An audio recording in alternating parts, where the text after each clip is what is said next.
Runners Only with Dom Harvey. Runners Only with Dom Harvey and Sir Ashley Bloomfield. G'day. Morena, good to be here. Oh, mate, it's fabulous to have you here. How does it sit with you being called Sir? Oh, yeah, well, people mostly come up to me now and say, well, do we call you Sir Ashley, or is it Dr. Ashley, or is it Professor? I just call me Ashley, you know. So this is New Zealand.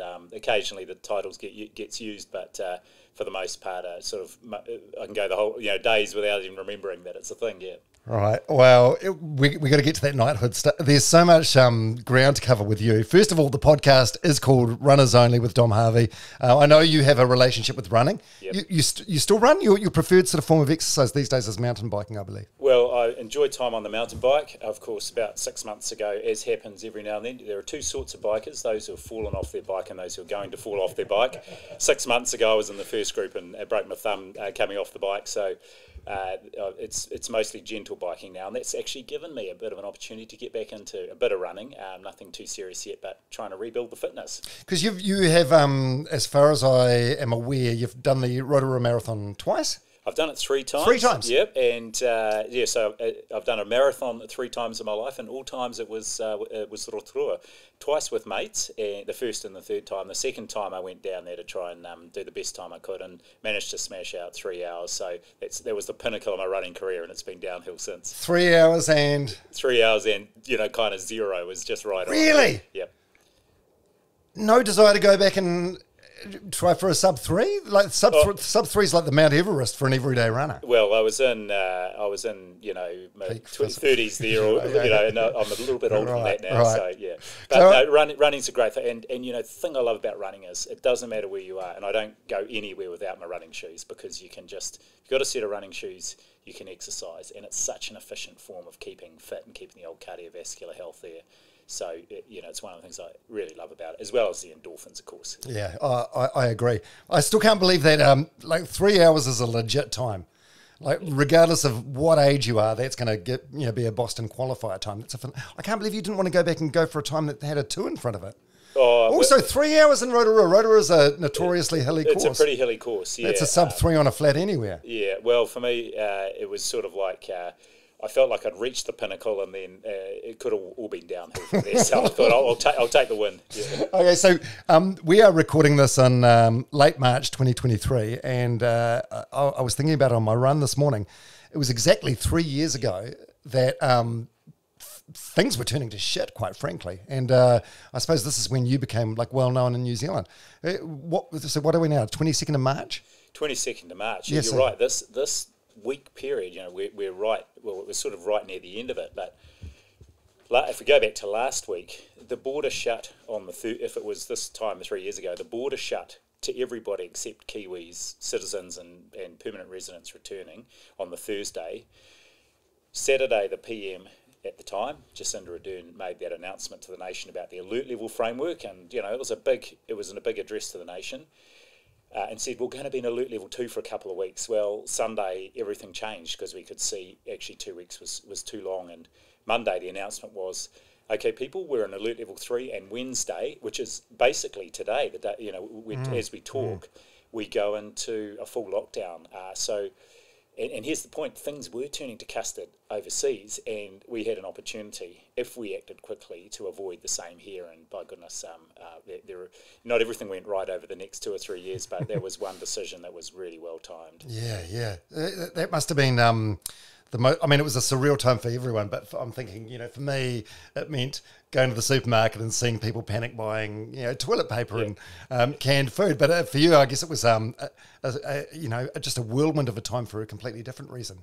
It must have been like 18-hour days, 20-hour days, what? Well, they were pretty long days. I think the key thing was, for me, and as you've alluded to, what transpired to be the key role that I played was the public communication alongside either the Prime Minister or a minister, and I had to just focus my work and my life on that. So I handed over quite a few of my responsibilities to other colleagues. I had a chief executive role at the Ministry of Health. I handed that side of it over to someone, because that focus that was required, the mental and physical effort that was required to prepare for and kind of see through those daily stand-ups, and then there was a bit of a recovery period afterwards. That was really the big focus. And of course, when we started them back at the end of January, we had no idea that they were going to become such an important part of the communication with the public and of sort of rallying people. I use this definition of leadership as being a collective call to action, and it was that the daily stand-ups were how people kept in touch with what we needed to do collectively to stay ahead of the virus. Yeah, and there was, I think, 307 of them that you did at the end, those stand-ups, those 1 p.m. briefings. We're going to there's so much ground to cover, and we will get to that. But first of all, Director General of Health, what does that mean? Because in my entire life, I think you're probably the only Director General of Health that I could name. Well, that's right. It's not usually a role that anyone knows that it's there, let alone who's in the role. Is that how it should be? Well, if you have a dream run as Director General of Health. That's right. I obviously didn't read the fine print on my contract very hard. But, this is the thing. I mean, all government departments, ministries, whether it's education, social development, primary industries, they've all got a chief executive.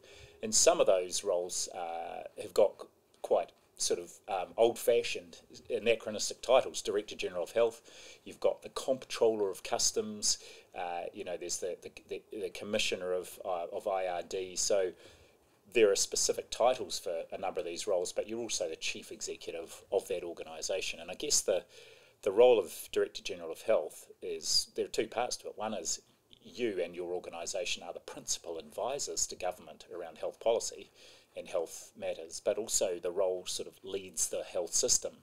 And given it's a pretty complex system, it's a big role, even in peacetime. It's a huge and complex role.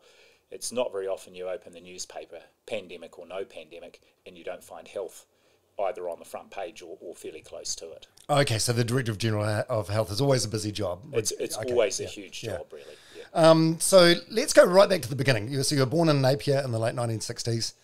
School teacher, mum, military dad. Yeah.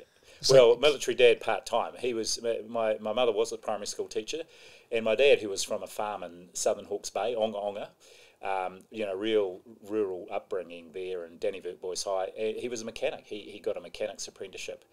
But like a lot from his generation, never had tertiary education, but clearly was smart and had ambition, and that kind of his career actually progressed. And when he finished, he was the chief executive of Mitsubishi Motors New Zealand. So that's right. He came from the shop floor right to that role. Yeah. So what was his role in the military?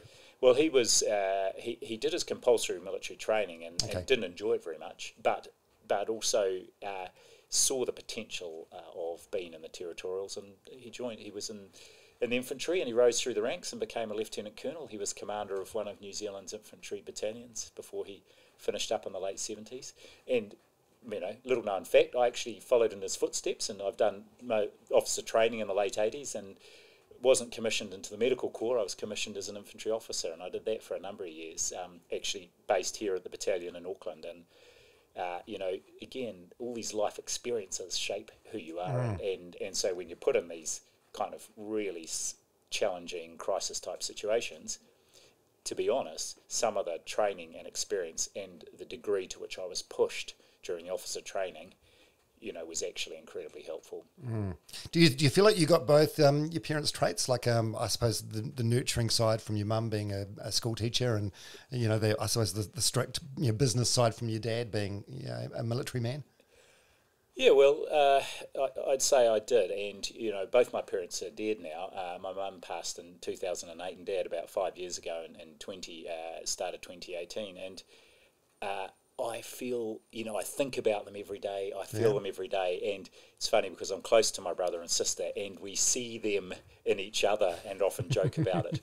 But you're right, and my mother being a primary school teacher, we kind of got a little that head start in life because she was interested in teaching us to read and so on, and of course she was very interested in us doing as well as possible through our education, and without being pushy, because neither of them were pushy, but they were just really supportive and gave us every opportunity. Yeah. So your dad wasn't strict? I'd imagine a military dad being... He was, but if anything, more that, like many of his generation, he didn't know how to show affection. And the wonderful thing I saw was when he had grandchildren, and often this happens, especially men of that generation, that was when he learnt to show physical affection and emotional, respond emotionally, not just to his grandchildren, but to his children as well. And so, our relationship with him once we had our own children was quite different, and it was a lovely thing actually. And I'm so pleased he got, that was something that he was able to enjoy in his life. Yeah. Yeah, it's so funny that I think it's a product of the generation. Like I'm just a few years behind you, but I was, my uncles, they if you were naughty, they could spank you. Totally, anyone was up for a spanking, and I never saw my Uncle John, who was a dairy farmer, never saw him cry once. Now you'll see him at a 21st, a 50th, whatever the function is. Yeah. And he'll be bawling. He'll be blubbing away. Yeah, my father was the same. And again, I think it was a lovely thing that these men of that generation, who didn't necessarily experience it when they were children, that physical and emotional interaction and affection with their parents, that they were able to experience that in their later life. Yeah. Finally let some walls down and show a bit of vulnerability. Yeah.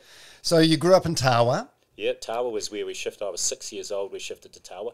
Big move south. And to be honest, my father applied for a job in Wellington. He was quite happy as service manager at what was called Townsend Motors in Napier, but it was my mother that prompted him. And one of the reasons was she did her teacher training in Wellington and just loved the place, and she just wanted to go back. So she got him to apply for a job down there, and we made, we loaded the car up, put the cat in the cage, and then off we tootled down on the Hillman Superminx to Tawa, where I did my growing up. And it seems like you're a good kid. First 15, head prefect in the school production for Oklahoma. Were you like a nerdy kid, a goody two shoes? Like your people from your school year that didn't like you. What's the worst thing they could say about you? Oh, gee, I don't. I don't think I've ever heard anyone say a bad word about you. Well, make no mistake, I wasn't a goody two shoes. I got into trouble, including as head prefect, I dare say. But do you like what? Yeah, just a little bit of misbehaviour in the chemistry lab with the water bottles, which the teacher didn't take too kindly to, and a few other things. Okay. But the point here is, and you've described some things I just loved, and this is one of the sacrifices my parents did make. We lived in Tawa. Tawa College was a good college, but they sent us to Scots, my brother and myself. Big trek across town, train and bus, and that was an experience in itself every day. But when it came to secondary schooling, they had intended us to come back to Tawa, but we just had settled into Scots, and the opportunities there were manifold. We had the sporting and the cultural things. I was in the pipe band, I was in the choir, I was in the school productions, I played the flute. We put together a school band, rock band with some mates. I loved sport, and of course you could do athletics and you could do swimming and rugby, and I was useless at cricket, but we had a bit of a social team. So I just think I was a jack of all trades, and so I think, my school years, and I'm still really close to a number of guys from my school year.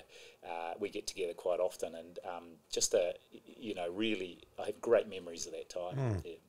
God, it seems like you were just a phenomenal kid. I went to Palmerston Boys High School, and the guys in the first 15 were very, very good rugby players, but very few of them were really intelligent. So there was those sort of jocks, and then there was the intelligent people that were nerds. But it feels like you had the theatre aspect going on, the sport aspect, the intelligence.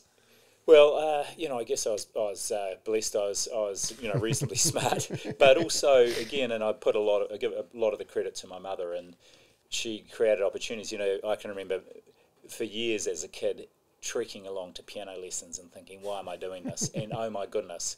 And then guitar lessons, and then she really loved the flute, so she asked me to take up learning the flute. But I tell you what, a few years down the track, I just was so grateful that she made me do that. Yeah. And I was always interested in sport. And you know what it's like as a kid in those days? Tawa, we ruled the streets. We were out the whole, after school, you were out on the streets on your bike. You would build trolleys and you'd race them up and down the street. A bit hair-raising, I have to say at times.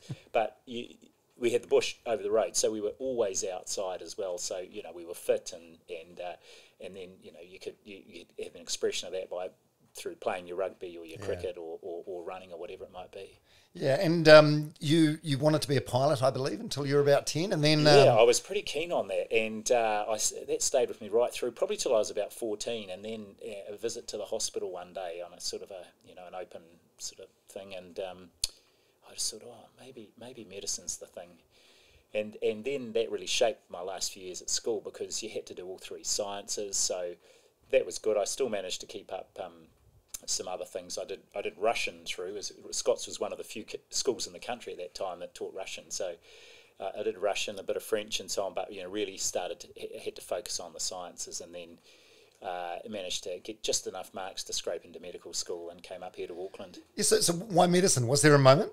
What was it? An episode of Shortland Street? This was pre-Shortland Street, mate. I have to say, no, just General Hospital. It was just being in the hospital and talking to people and seeing, and then I'd been brought up in the church, so that was quite a big shaper of my values. And the thing about just kindness and looking after other people and caring for others, I guess, was a sort of a value base that I had, and so it fitted well with the opportunity to do medicine. Yeah. What church? What's your religion? Well, now I say, people say, oh, so you've got a faith. Well, I've got a faith, but not a traditional one now. But I'm a very eclectic mix. I was brought up in the Baptist church, and Tawa had an incredibly strong Baptist church, and very musical. So a lot of the music I experienced was through the church. It was a fantastic opportunity. I went to, Baptist upbringing, went to a Presbyterian school. My wife's now a lay chaplain and very active in our local Anglican church. One of the kids is christened as an Anglican, two are Presbyterians, and so on. So an eclectic mix. What I would say is, in terms of my life, those Christian values are the things that have really kind of shaped who I am. And I talk now, when I do my leadership talk, I talk about values. And the one that's top of the list is kindness. And if you look at all the world's major religions, kindness is an absolute fundamental principle. It's about doing things for other people without expecting reciprocity.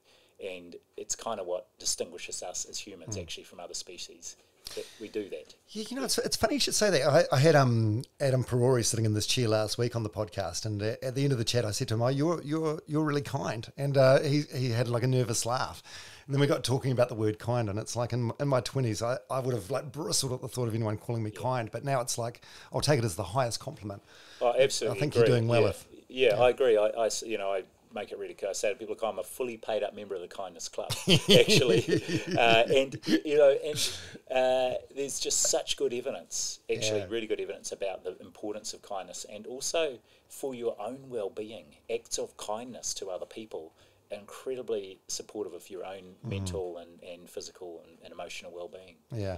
So how brutal is medicine school? You qualify, and then don't half the people get like kicked out after the first year? Well, it's something like that. It's a lot harder now than Right. it was. I would say, my mates who I went through medical school, and I often say to each other, "Oh, we'd never have got in now." You would though. It's that first year. Yeah. There's a huge number of kids who are keen to get into medicine, and at both Otago and Auckland, they do that first year health sciences, but only a small proportion of them really get in, and so then those others go on to do other degrees, and many of them do other health professional degrees, which is fantastic. Once you're in though, it's a very high retention rate. Yep, it's pretty tough. It's hard work. But I've got our two oldest kids have just studied engineering, and I tell you what, that's 4 really busy, really hard years. It's not an easy degree, and I know because I've got a niece and a nephew who've done or are doing law as well. It's hard work. That first year of law here in Auckland, a lot of kids do the first year, but not a huge proportion of them get through into the second. So it's a thing with a lot of those professional degrees, and medicine's no different. Yeah. So you do medicine, then at what point do you decide to go into public health? Because surely no one's studying medicine for 7 or 8 years to go, you know what, I'm going to be a public servant. Yeah, well, that's right. I can remember telling my parents, and they're going, "What? What? You're going to study what? But what about being a surgeon or something?" I just mid-90s, and a critical thing was a good mate of mine from medical school had because I took a year off in the middle, so I ended up in the year behind, which was great for finding a wife because my wife was in that year, and we got together and got married in our final year, so that was a lovely thing. But this mate of mine was a year ahead, and he said, "Oh, I'm on the public health training scheme. I think you'd enjoy this." So I had a bit of a look at it and thought, "Oh yeah, I'll do this." I loved my clinical medicine. I really actually enjoyed being in the hospital. I did a bit of general practice. But I decided public health was the thing, and the rest was history. Well, actually, I did most of my public health training here in Auckland, and then towards the end of it, I said to my wife, I'd just like to get some experience in the policy setting, so let's go to Wellington for 6 months to round out my training. So we went down for 6 months, and we're still there 25 years later. I just loved that it was the nexus between public health and public policy, and I just found the environment stimulating and invigorating. And as my wife says to me, I could never work. Everything's too grey, because medicines are very sort of black and white. Here are the symptoms. Here's the diagnosis. We'll do some tests. Boom, next please. But public policy and public health, it's a long-term game. You've got to be tenacious, and it's about the art of the possible. So. Anyway, I just loved the Wellington environment and stayed. And I suppose you got the chance to help a lot of people rather than just like individuals.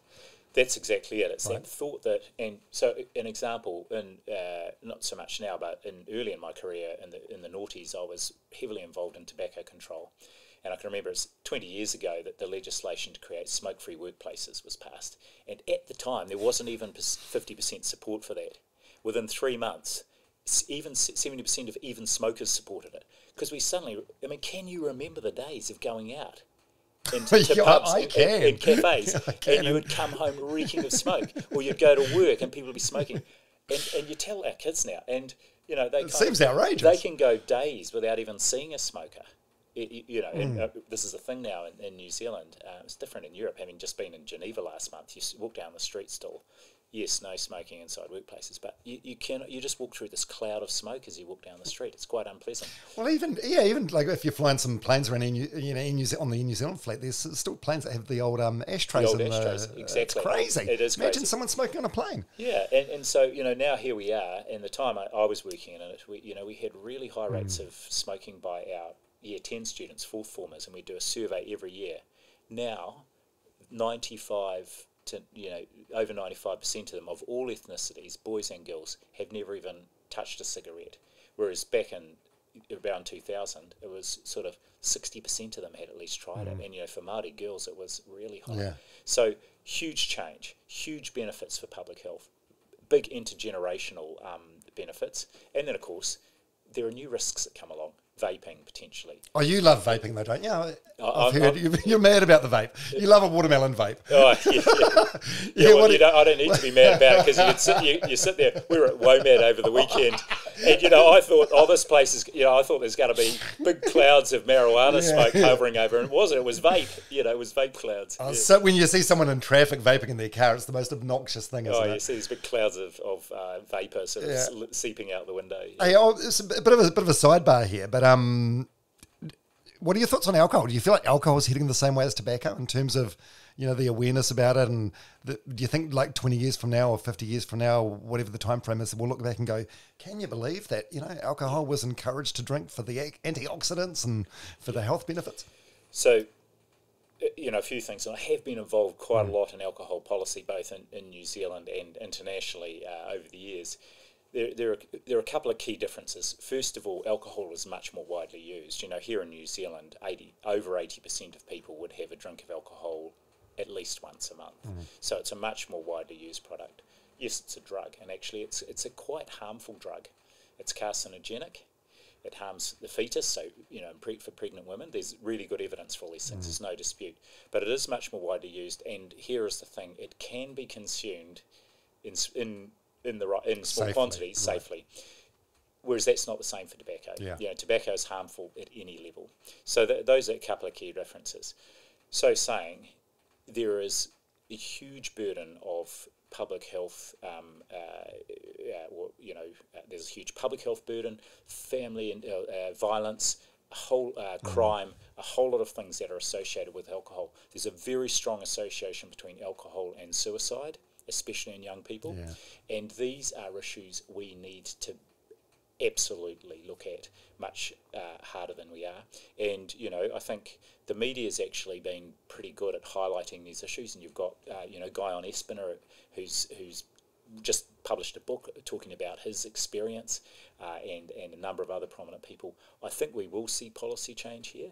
because there is no doubt there is a burden of harm for alcohol from alcohol in New Zealand, even though it contributes, of course, really positively to our economy in many ways. And there are some sort of social benefits as well. Yeah, I had Guy on the podcast a couple of weeks ago talking about his book, The Drinking Game, and since then I've been just watching. I love my Pinot Noirs. I've just been watching my intake and being more mindful about how much I drink. Look, it's really important. We often talk about youth drinking as a problem. Actually, it's often more people our age, it's middle-aged people who coming home and opening a bottle of wine and consuming it either themselves or with a partner is not an uncommon thing, and that is actually quite heavy drinking. And you're of that age when you went to university. Maybe it was different for med students, I don't know, because you're wiser, but you were of that age when you went to university where it was a badge of honour if someone said, Bloomfield, he can hold his piss. Oh, totally, and there was no difference at medical really? school. Of course, in those days, beer came in quart bottles and by the crate, and I certainly had my share of experience there at university. But it's interesting to see. I don't see quite so much of that. With kids who are in their now late teens to mid 20s, it's not quite so much that going on. Or maybe I just don't. Maybe I just pretend I don't see it. Yeah, no, I know. I feel like that's the thing. I feel like they are a little bit more like aware or wiser. They sort of manage to drink more like the Europeans do, and don't necessarily just drink to get intoxicated every time. Yeah. There's still far too much of it, and of course it goes then to availability. There's the whole issue of advertising, the links with sport and sponsorship. We have to address all these things. These were issues with tobacco. So on alcohol, I think we could do better, and we would benefit from doing better on that. Yeah, nice. Okay, so let's go back to med school. So this is where you met your wife, Libby. I did, yeah. Can you remember that moment? Who laid eyes on who first? Well, was this early on or midway through? Here's the funny thing was we actually both remember seeing each other because I was a year ahead, and when you start medical school back in those days, there was a thing called Freshers Camp, and all the medical students would come together. There was only 100 in each class. It was a pretty small, quite a close group. And the Freshers Camp was run by the students from the year above, and I was involved in running it. And I can still remember seeing her arrive at Freshers Camp with a friend of hers. But I was a year ahead. We took a year off in the middle. We didn't actually start going out till about halfway through our 5th year at med school, and we were married a year later. We can still both remember the time, of course, when it happened, and we knew, and that was that. And we're 32 years down the track, and amazing, still enjoying each other's company. So it was like a slow burn, like a friendship for a while. Well, we knew of each other more. Yeah. And actually, interestingly, it was her brother that kind of I got to know, and he did the matchmaking. So it was outside of medical school.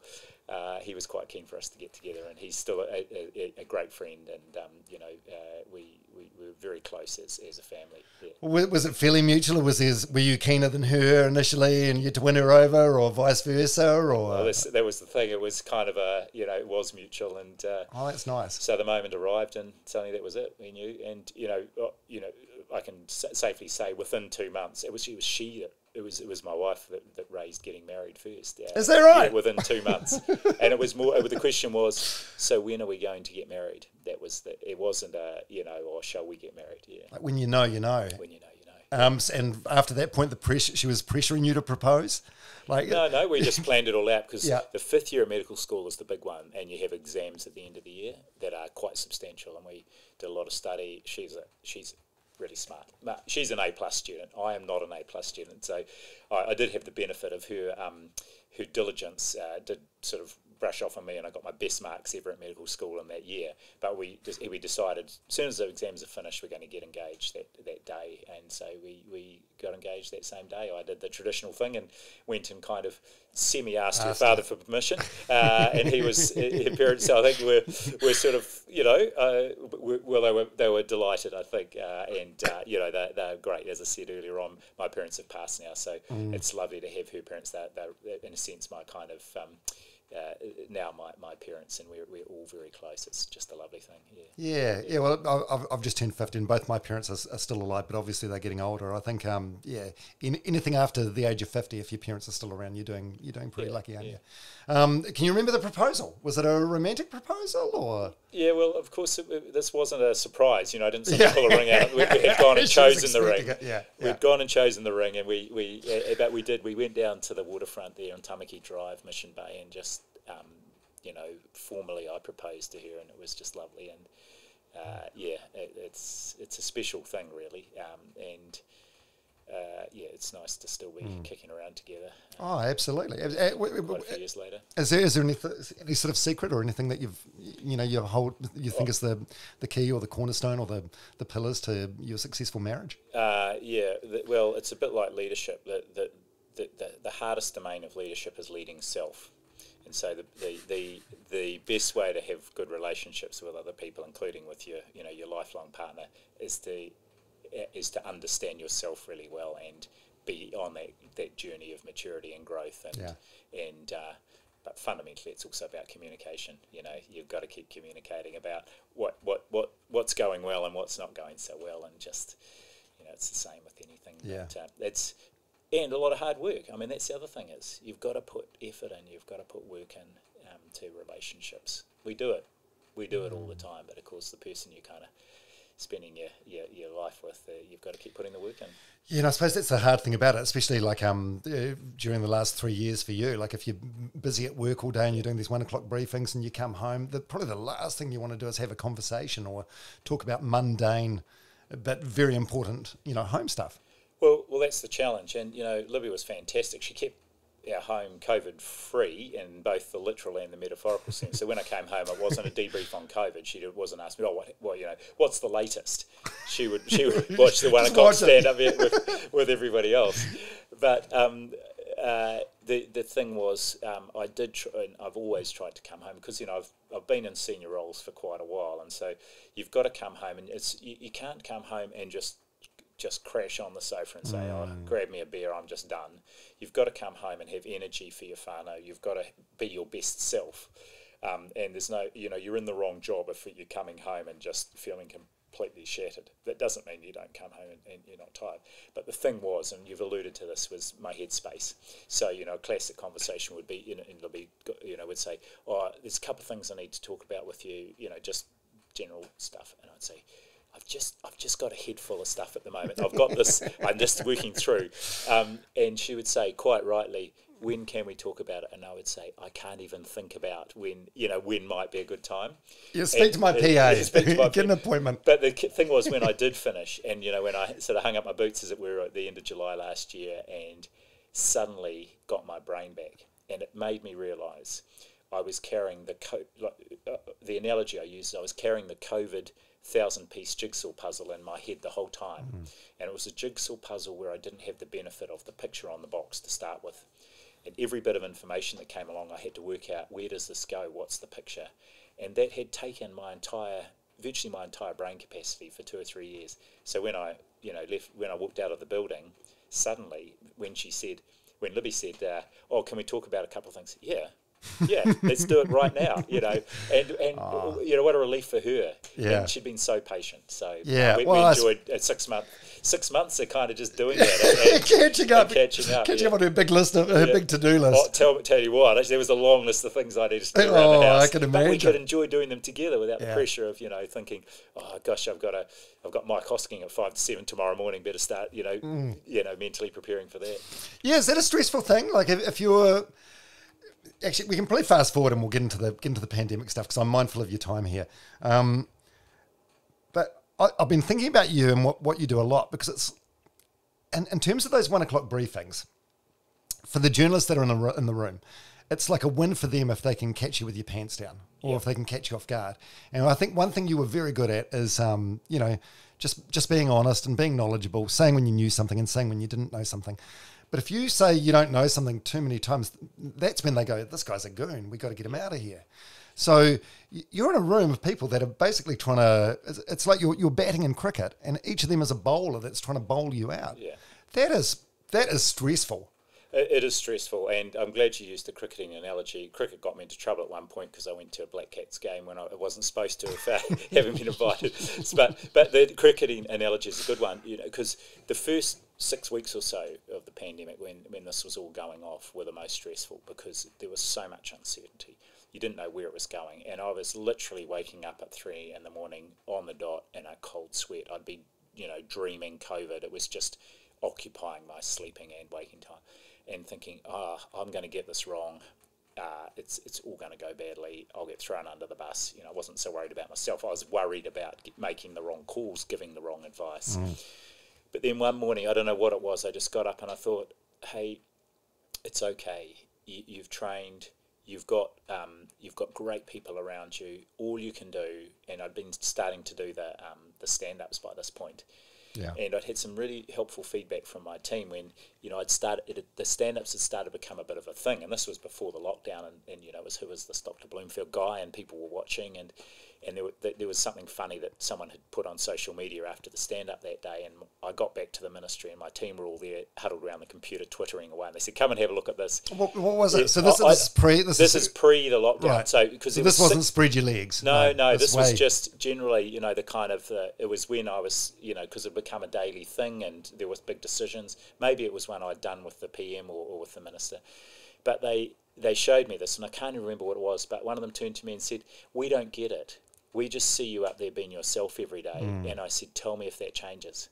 Because that was all I could do, was be myself. And I got up one morning and think, just play a straight bat.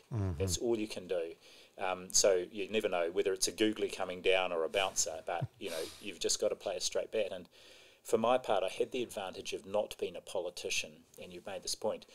You can say, actually, it's okay to say, and people don't expect you to have all the answers. So it's okay to say, we don't know that at the moment, or I don't have that information with me, but we will get it to you, straight after this. Yeah, but if you pull out that card too many times, that's when people are going to be like, this guy, we need someone else in there, someone that does know. So this was the point, is that because we were in that situation where nobody knew, I think people, the public's actually pretty discerning.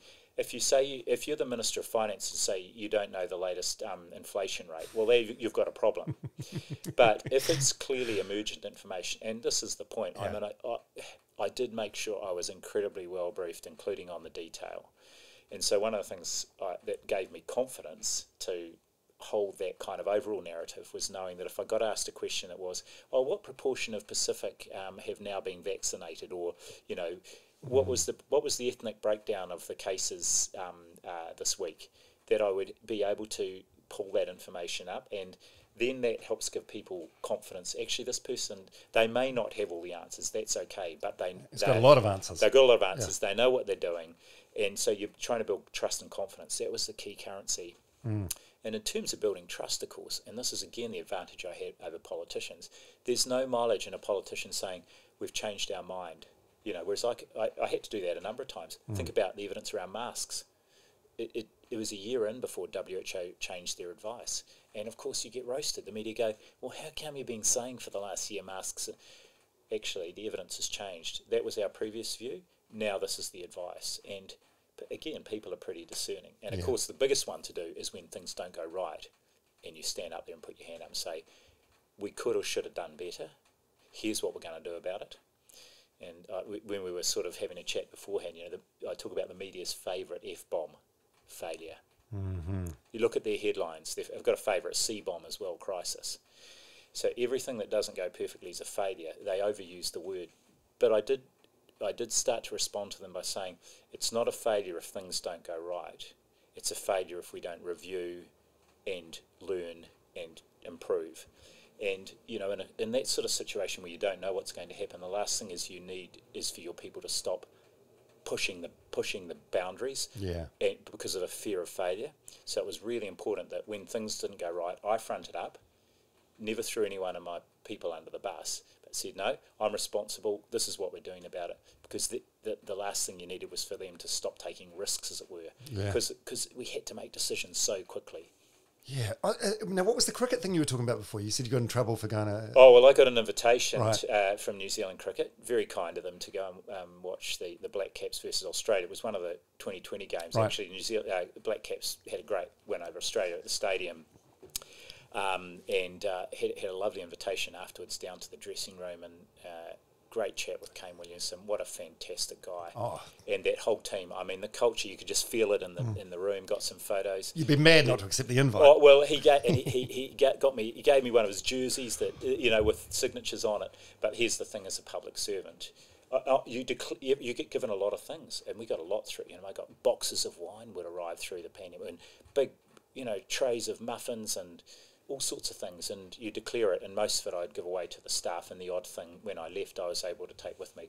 But the point was, I was not supposed to have accepted the hospitality as a public servant. Who snitched? Yeah, well, partly was because at that time they were planning for a tour overseas, and the vaccine was just becoming available, and there was a suggestion that my invitation to the match was helping bump them up the queue, access, right. Which wasn't the case.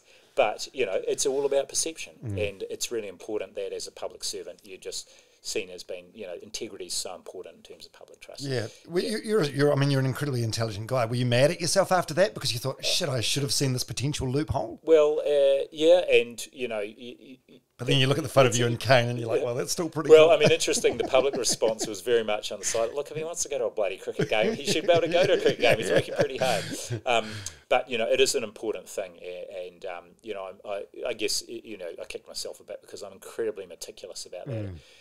Because as a chief executive, you declare even the invitations you get that you don't take up. It's all out, it's all public. Your salary, every expense is public information. And that's all about transparency and about maintaining the integrity of the public service. So anyway, I did my penance, made a big donation to, might have been Wellington City Mission that would have been the price of the tickets, and these things, move through pretty quickly. You still got the memories of the game as well, so there's that. Oh, that's right. So during this whole the 1 o'clock briefing thing, like, what did an average day for you look like? You mentioned before that you'd wake up wake up at 3 a.m. in the morning and start thinking it through.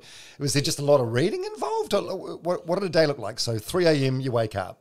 Well, that was the early days. I did settle into a slightly better pattern, but so there were two sorts of days. There was the day when once a week I'd do the morning media round. We shared that, the Prime Minister, Chris Hipkins, I'd do one day, Grant Robertson, Friday was his day. And the morning media round, was probably 7 or 8, bang, bang, bang, bang, starting with Mike Hosking at 5 to 7. You got to be awake for that. Our Radio NZ, there'd be a couple of TV things. There'd usually be 2 or 3 other radio stations that wanted to have a chat, in maybe a couple of papers. So, we'd do an hour and a half just banging through those. Now, those mornings I'd be awake at 3, and it'll be start to just preparing in your mind and focusing and kind of thinking, okay, have I got this?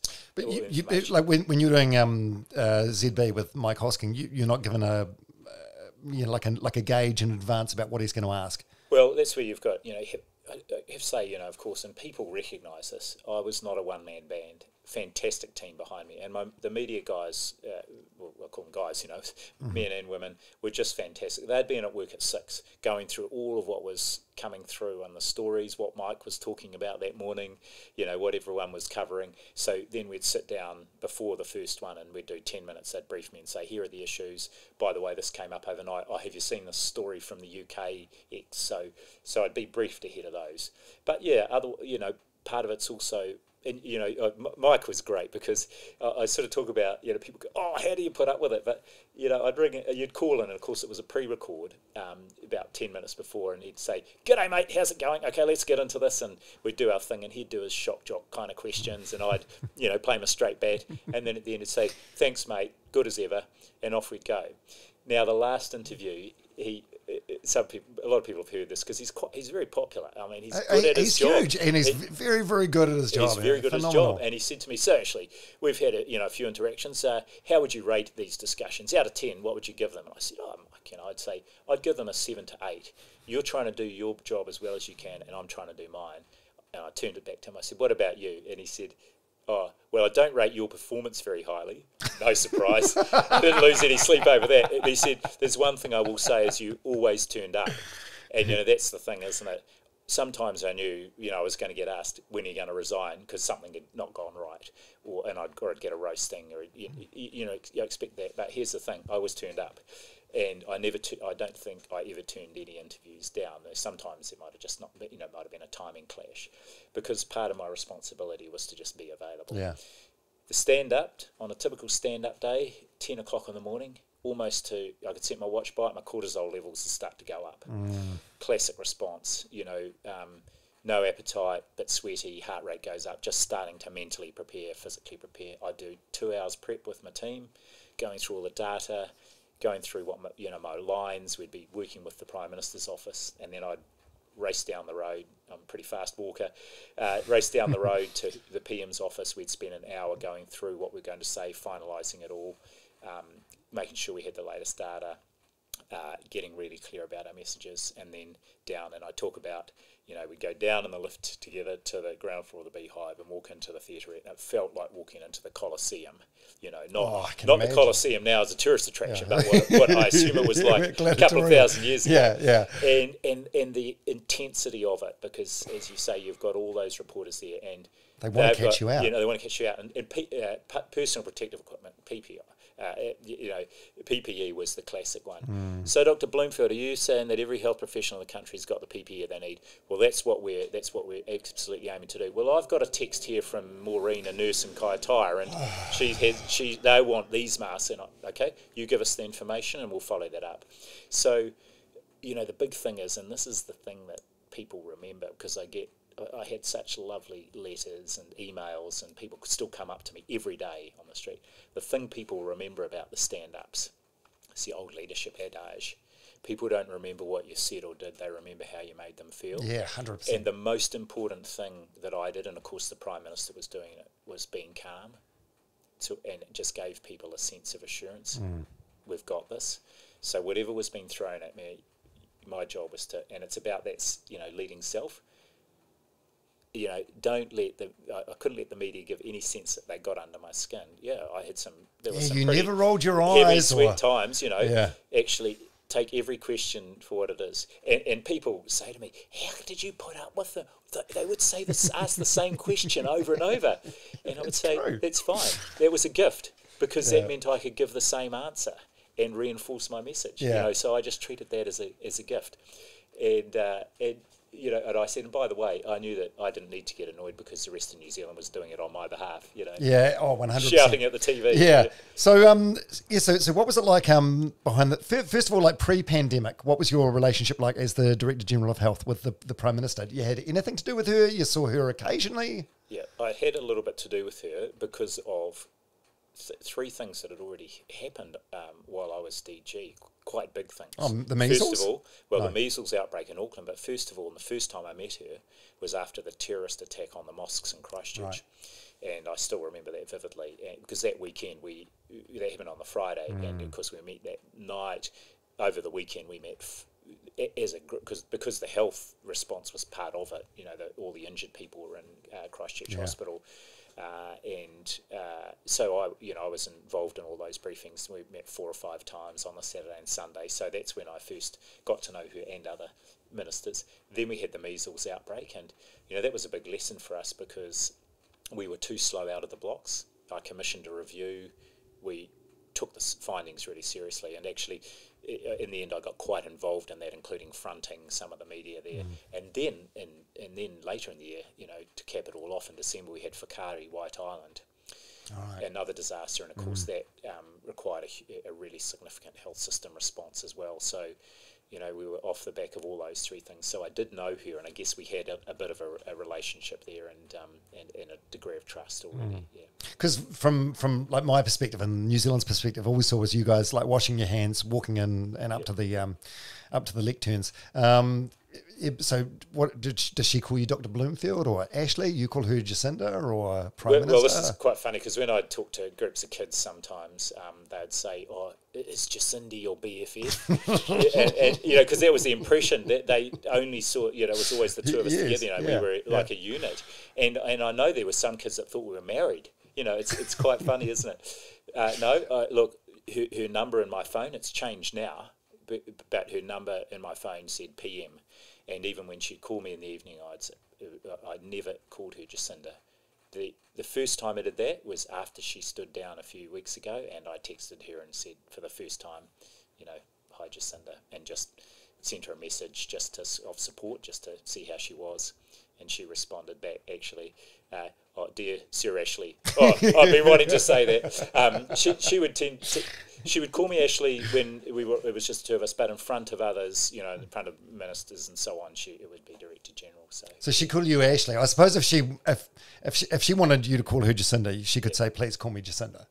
Yeah, that's right. the But she didn't, yeah. and I wouldn't have. And you know, this is the thing: is she's the Prime Minister. It's the office that you're sort of respecting and acknowledging, and so on. So I sort of tell a little bit of an anecdote about Winston Peters, because he was in the government, of course, when the pandemic started for those first couple of years, and I knew how he was feeling about me and my advice, because if he was happy, he would call me Ashley. So Ashley, tell me this. If he wasn't, it would be, so Dr. Bloomfield. it was a really clear signal.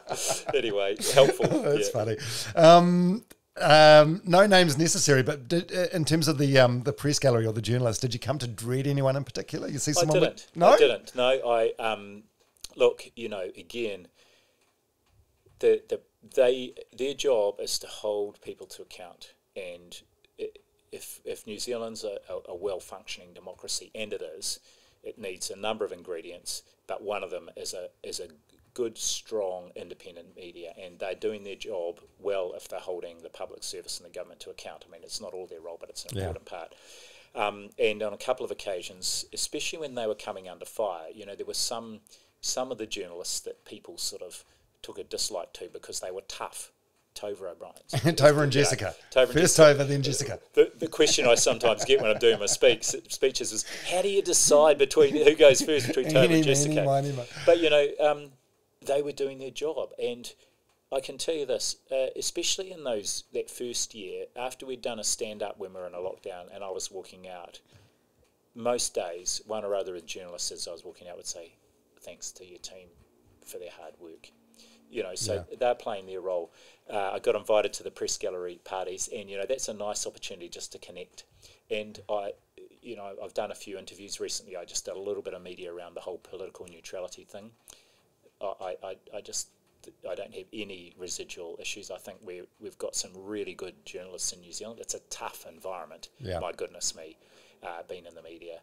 But if the response in New Zealand overall was a really good one, the media played an important role there because of them fulfilling that role of keeping and holding us to account. Yeah, although if we want to go back to the cricket analogy, there were a lot of wides being bowled, like asking you questions about drinking bleach, or there was a question about a hospital visitor having sex with a COVID positive patient. Yeah, there were a few things, you know, that you know might create a good front page or a good line for a subby, but you know, you just got to again keep playing the straight bat. And of course, if it's a wide, you just leave it alone. Don't swing. Leave it alone. There's an article I read in the Guardian. I've got a passage of it here. Ardern has occasionally referenced Bloomfield poking fun at her as she tackled her own epidemiological learning curve, and said, "I'll keep the details of his sporadic mockery of me to myself." Yeah. Anything that springs to mind? Sounds like you're taking the piss out of Prime Minister. Yeah, that doesn't sound quite so good, does it? I mean, well, look, I will say this, is Jacinda Ardern's got a fantastic sense of humour. And actually, of course, you didn't see it up there from me either, but I use a lot of humour in my day with my team. It's one of my wife's big into character strengths. She's done it on All Our Family. It's one of my character strengths. But of course, when you're fronting a pandemic, you don't do that. But yes, we would have quite a bit of banter, and one of the things the Prime Minister has referred to, and I think in one of her interviews, was at one point we had it was when there was just a few cases, and there were two people in Masterton we were trying to track down, and or trying to find out some information, and the Prime Minister was asking question after question. In the end, I said, well, Prime Minister, would you like us to give you your cell phone numbers? And she said yes. And then she sort of says, before I realised he was pulling my leg, you know. Yeah.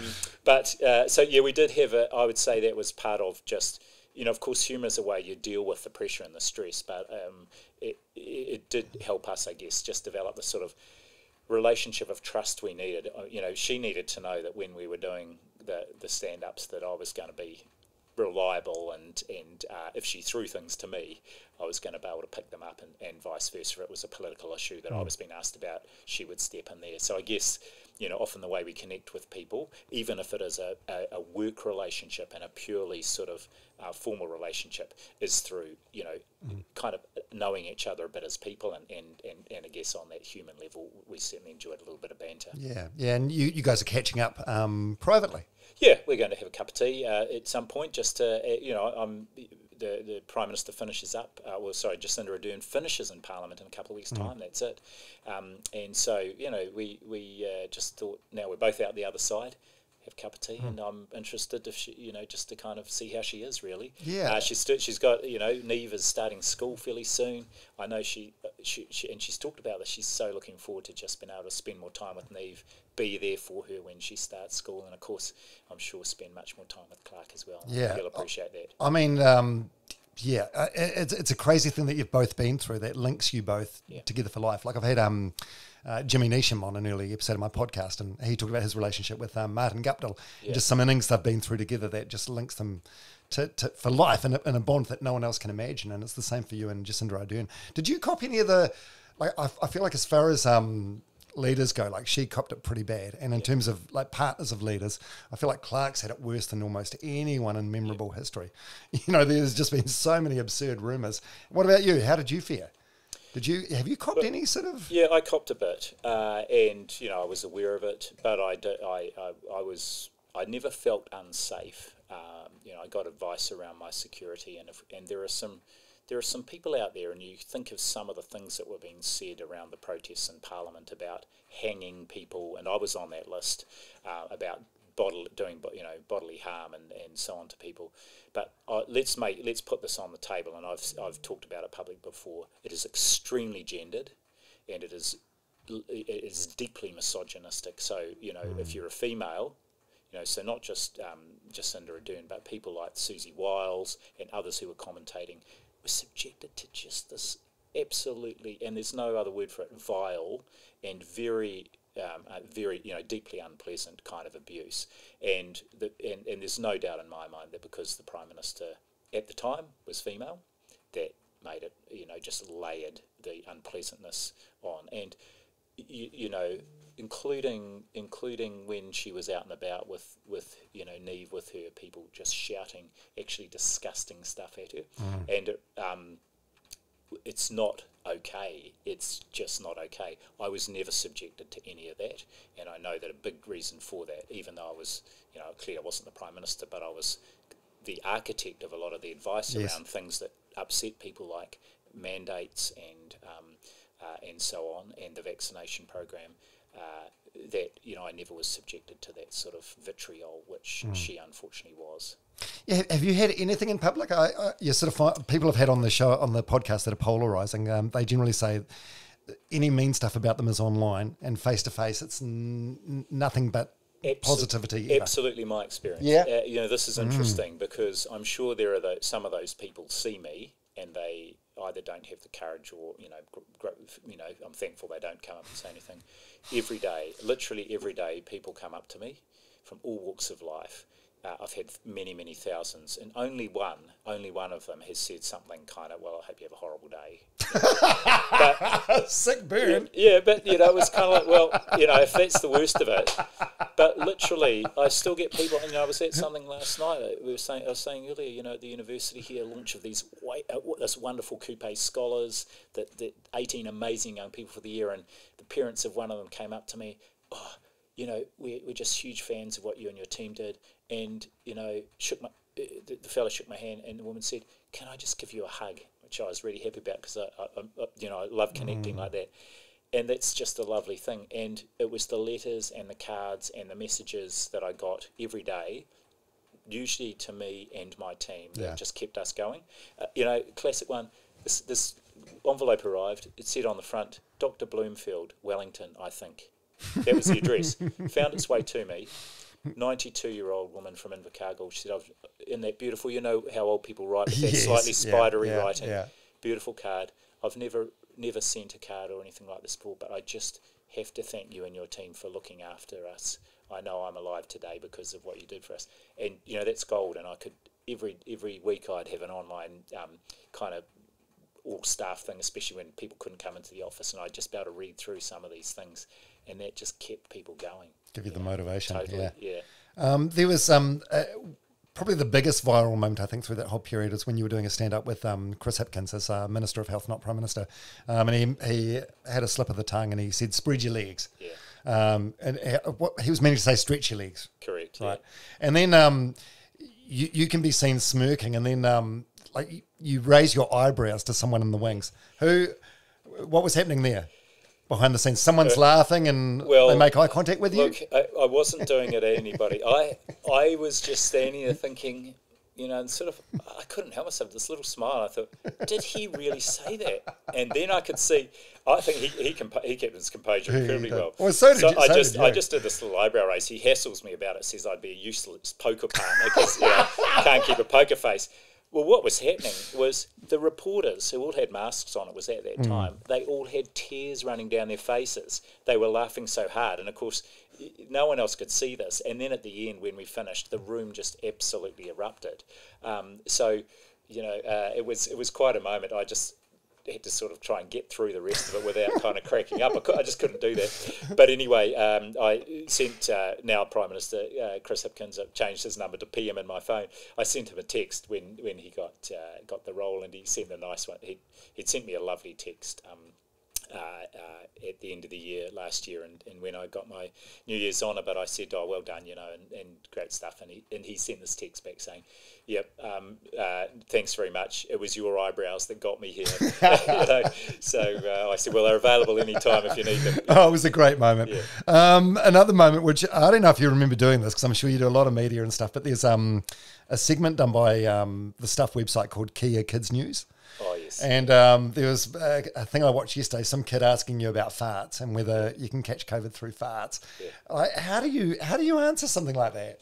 Oh, well, isn't that great? I mean, those are the sort of things I love doing. And I should say, I got a lot of big envelopes of letters from classes of kids. Their teachers would set them an assignment through 2021 to write a letter to Dr. Bloomfield, and got some amazing. There's a school in Bay of Plenty that sent me a letter. They'd been tasked with inviting me to their school and giving the reason why I should come. So it's kind of, dear Dr. Bloomfield, if you come to our school, we can play bull rush on the back field. And, dear Dr. Bloomfield, if you come, I will buy you a cup of coffee from the Caltex.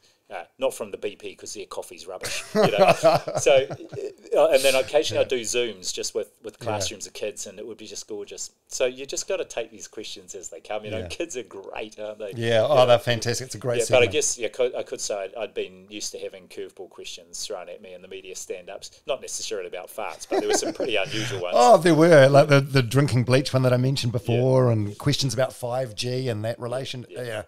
You were very good at batting them off, though, I think. Yeah. I think you did very successful. And another thing that you went viral for was doing a drum and bass video that was for Rhythm and Vines, like Let's Make Summer Unstoppable. I wanted to ask, what does an unstoppable summer look like for you? Oh, well...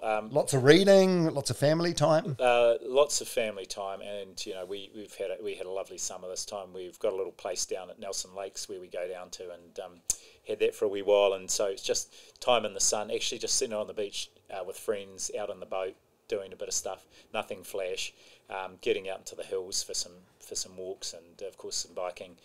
But we're just so lucky in this country. We've got so many lovely places you can go to and beautiful beaches. So sun is what it's all about, really. But I really like it down at the lake. I love swimming in the fresh water. It's cold up at 600 metres above sea level, but it's great for the endorphins, though, isn't it? It's great for the endorphins. So we. And here's the thing, we had a couple of pretty amazing summers here in New Zealand in the middle of a pandemic that no one else could enjoy. Ask no other country in the world was doing these big events, with hot crowds, concerts and so on. So we had a lot more freedom through COVID, even though we had the lockdown periods. And of course, Auckland had that really long lockdown in 2021. Yeah. I still usually apologise when I'm talking to crowds up here, but we had nowhere near the length or extent of lockdowns that most other countries had, and they had the double whammy of actually having their health systems kind of overridden and large numbers of deaths. So we enjoyed some good summers here. of course, what we've seen from this last summer is summer's going to be different in the future. And it may well be for the north of the North Island. It's less of a summer and more of a wet season. And we're going to have to be really thinking hard about how we're ready for that and prepared for that. Yeah. There's a couple of other things I wanted to ask you. So the knighthood thing, becoming a sir. Yeah. When do you first hear about that, and what's your first reaction? Well, I got this. It's not like the old days, apparently, where a horse would ride up to you somewhere and, someone would hand you this parchment. An email arrived out of the blue from the Department of Prime Minister and Cabinet, and I opened it and I read it and I thought, what's this about? And I had to call my wife and I said, Libby, come and have a look at this. Can you read this? What's it saying? I really was quite taken aback. And we were sort of quite shocked. And, of course, you do get a heads up, and the first heads up is to ask you if this is offered or is conferred on you, would you accept it? And which I think is a reasonable question to ask. Well, we had quite a chat about it and talked about it, and I decided yes, I would. And again, it's not so much about me, but actually it's a lovely public recognition, and it's a wonderful honour, really, and for me, it shows the degree which that the whole effort was appreciated. The effort of the public service. I was the face of and the most visible kind of person in that effort because of my role. But New Zealanders saw what the public service does for them day in, day out to look after them and to try and make their improve lives for all New Zealanders, and so that was sort of a part of my rationale, at least for replying and saying yes, I will accept it. And then kind of lovely then just before Christmas to get a letter from the Governor General, who I know we've known each other because she some of her work has been in public health over the years, and she put a nice little handwritten note at the bottom. So yeah, so your parents passed before Director General of Health, before coronavirus, before the knighthood. What would they make of all of this? Oh, I think they'd be immensely proud, and as I said, for sure. I think about them every day, and I sort of feel them with me because they're the most important kind of influence on your life. They've shaped me, who I am. I'm lucky I'm close to my brother and sister who've been so supportive and so lovely, and my wife's family as well. And so, yep, my parents can't come to the investiture, which is in late May, but my wife's parents are coming down as my kind of surrogate parents, and I have Libby and one of our children who isn't overseas, and my brother and sister and partner. So what does it make Libby now? Did she become a lady or a dame? Well, she can, but she decided pretty quickly. There is still this very anachronistic opportunity to use the courtesy title of lady, so she'd be Lady Bloomfield. She decided very quickly that wasn't going to be her. And I don't. Sounds very Bridgerton, doesn't it? It does sound Bridgerton, and I haven't used the Sir on anything yet. It's not something. You're quite different to the Mad Butcher, aren't you? Who now goes by the Facebook name Sir Peter Leach. Yeah, well, it might come along. I don't know. Oh, I'd own it. Geez, I've taken up so much of your time. Have you got a little bit longer? One thing I do like to ask all my guests is about some mental health questions. Yep. I'll just take one because I have got to get off and I've got a coffee appointment. Yeah. Okay. Look, it's like he's on the 1 o'clock briefings. I'll take one. Yeah. Okay. Okay. Oh. Maybe I could just make a comment about resilience. Okay, yes, please. Yeah, I was going to ask if you have a resilience plan. Yeah, I don't have a formal plan, but I had a huge lesson for me during COVID was for the first time in my life and in my career, which had some pretty high pressure moments. I've had really good physical, mental well-being, but I reached the point where I needed to take some days off. And the real insight for me around resilience was that I know resilient people, and my goodness, they've got enormous capacity to do stuff, but they don't just keep going. They don't burn out. They know their boundaries, their physical and mental and emotional boundaries, and they take active steps to stay within them. Yeah. And so they are very in tune with what their body's telling them. And so that's the key to resilience is listening to your body, being active and about being physically fit, looking after your mental well-being, whether it's through meditation, mindfulness, or whatever it is, making sure you got time to do the things you enjoy doing, spending time with people who you connect with, and who are the ones that, you know, whether it's your whānau or your close friends, that, you know, just nurture your soul, and that's the fundamental thing about resilience. It's not about keeping going regardless. Yeah, I feel like everyone needs to come up with their own resilience plan, because what may work for you won't necessarily work. But are there any absolute must-haves for you every day? Like, are you a cold shower guy? I have a 3-part resilience strategy. It's opening the curtain and checking the sun's come up. And if the sun's come up, the world hasn't ended overnight, and it's going to be a good day. Coffee's a good thing, and coffee drinkers know that. But also, for me, it was especially on those tough days when I'd get up in the morning and think, I'm not sure I can do this. You know, my tank's empty. You know, it was just getting into work and starting to interact with people, and the energy and the commitment and the goodness that you get from that. And then, you know, I always say you're in the right job if you've got more energy at the end of the day than when you started with it. And so that for me was the thing. It was just spending time with people, with great people. Yeah. And were you good at recognising that yourself, or does it take Libby or someone close in your team to go, Ashley, well, you're not where you should be? I learnt, I guess I've learnt over the years to kind of recognise what my body's telling me. Yeah. All right. Hey, thank you so much for coming over today. Pleasure. Really appreciate everything you've done for the country. Appreciate you being on the podcast, and all the best for the future, whatever that may bring. Sir Ashley Bloomfield. Kia ora, thanks very much. It's been a pleasure.